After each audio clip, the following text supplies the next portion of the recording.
Chhattisgarh state engineering services का aptitude का एक क्वेश्चन हमने लिया है। एक दुकानदार ने दो वस्तुएं बेची। दूसरी वस्तु का विक्रय मूल्य पहली वस्तु के लागत मूल्य के बराबर है।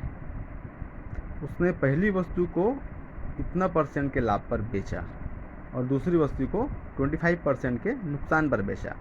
उसका कुल लाभ या हानि का % क्या है, ये हमको फाइंड आउट करना है। ये ऑप्शंस दिए हुए हैं 4, तो इसमें से कौन सा ऑप्शन करेक्ट है ये हमको फाइंड आउट करना है। चलिए इसको हम लिख करके प्रॉपरली सॉल्व करते हैं।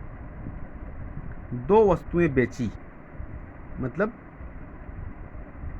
मान के चलते हैं हम इसको हमने अलग अलग इसीलिए लिख दिया है ताकि स्पष्ट सभी को समझ में आ जाए करके। पहली वस्तु है, दूसरी वस्तु है और एक कंडीशन ऐसा है कि कुल वस्तु दोनों वस्तु का कंबाइंड कंडीशन, ये हम लिख लिए हैं। मान लेते हैं पहली वस्तु का लागत मूल्य तो x से हम डिनोट करते हैं, दूसरी वस्तु का सिमिलरली y से।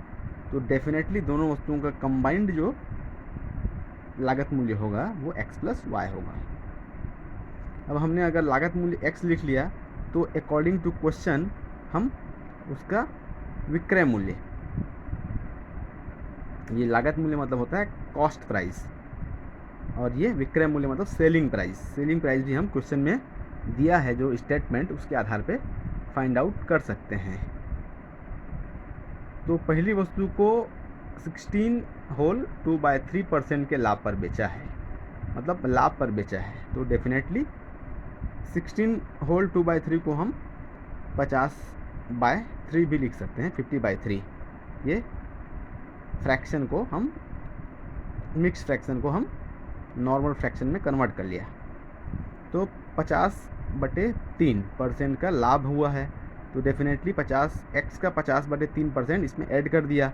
तो सिंप्लीफाई किया तो ये आया इसका सेलिंग प्राइस पहली वस्तु का। सिमिलरली ये दूसरी वस्तु को 25% के नुकसान पर बेचा है, मतलब हानि पर बेचा है। तो इसलिए दूसरी वस्तु का जो सेलिंग प्राइस होगा, विक्रय मूल्य होगा, वो 25%, y का 25% इसमें हम माइनस कर दिया। तो फाइनली ये आ गया दूसरी वस्तु का सेलिंग प्राइस। अब हम आगे बढ़ते हैं। इसी तरीके से हम कंबाइंड सेलिंग प्राइस, दोनों वस्तु का मिला करके क्या विक्रय मूल्य हो रहा है वो भी हम निकाल लेंगे आगे। क्वेश्चन में और क्या दिया है वो लिख लेते हैं पहले अकॉर्डिंग टू क्वेश्चन।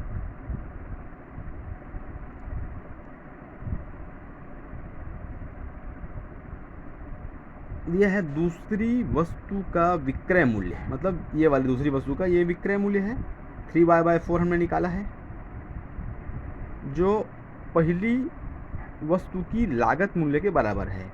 इसका कास्ट प्राइस है, पहली वस्तु का जो कॉस्ट प्राइस है उसके इक्वल है।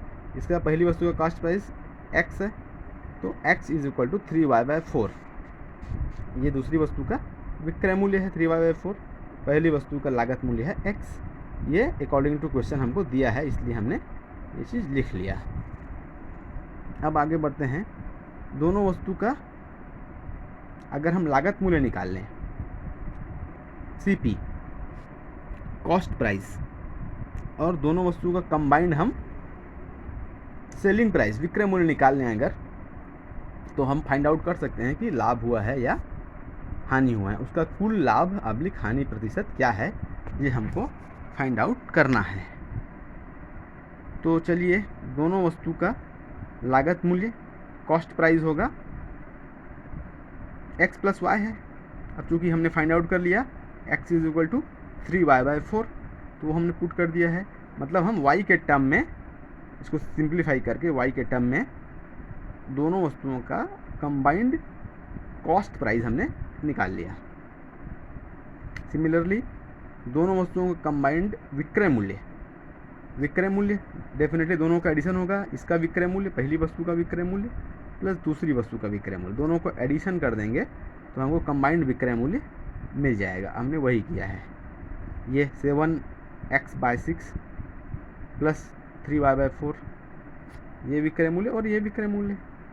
अब चूंकि हम y के टर्म में फाइंड आउट करना चाहते हैं, ये जो रिलेशन दिया है x की वैल्यू को हम फिर से पुट कर दिए, 7x/6 है, 7/6 लिख दिए, x की जगह में ये चीज़ रख दिए। तो इस तरीके से हमने इसको सिंप्लीफाई किया तो ये आ गया 13y/8, और ये आया था कॉस्ट प्राइस आया था 7y/4।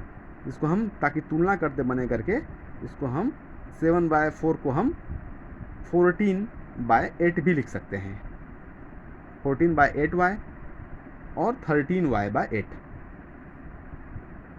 तो ये हम कंबाइंड फॉर्म में कॉस्ट प्राइस और सेलिंग प्राइस SP, ये दोनों को हमने y के टर्म में कैलकुलेट कर लिया।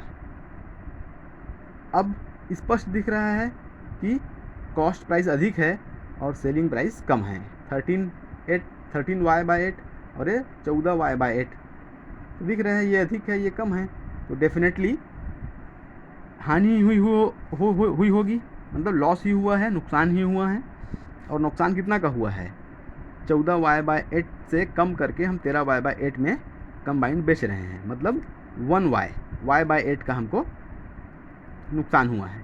तो ये इतना नुकसान हमको हुआ है, तो इतना तो कंफर्म हो गया कि इस सौदे में नुकसान हुआ है। अब हमको फाइंड आउट करना है कि कितना % का नुकसान हुआ है।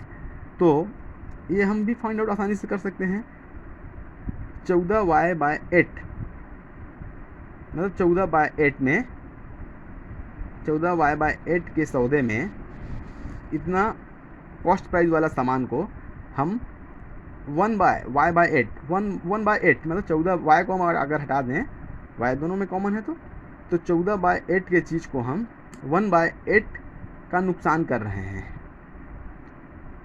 1/8 रुपीज़ में ले लेते हैं, मान लो 1/8 रुपीज़ में का नुकसान कर रहे हैं। तो हम इस तरीके से हमको फाइंड आउट करना है कितना नुकसान है, मतलब 14/8 का 1/8 कितना % है, मान लीजिए n% है, 14/8 का n% है 1/8, ये ऐसा हम मानते हैं 14/8 का n% है, इसलिए ऐसा लिख सकते हैं 14/8 का n% 1/8 है। तो अब इसको फिर से हम सिंप्लीफाई करेंगे तो 8 और 8 कैंसिल, n = 100/14। इसको सिंप्लीफाई करेंगे तो डेफिनेटली ये आएगा, 14 से डिवाइड करेंगे तो 7 होल 2/14, इसको लिख सकते हैं 7 होल 1/7। तो n क्या था हमारा, n नुकसान का प्रतिशत है, 14/8 का n% 1/8 था, तो ये मान के चले थे। तो n की वैल्यू हमने फाइंड आउट कर ली कि 7 होल 1/7% का नुकसान हुआ है। मतलब इस टोटल सौदे में कंबाइंड अगर देखा जाए तो इतना नुकसान हुआ है, मतलब option A is correct option. तो प्रॉपरली एक्सप्लेन करने का हमने प्रयास किया है। ज़रूर अपने फ्रेंड्स जो लोग कॉम्पिटिटिव एग्ज़ाम की तैयारी कर रहे होंगे उनको ज़रूर ये कंटेंट को शेयर करेंगे। Thank you.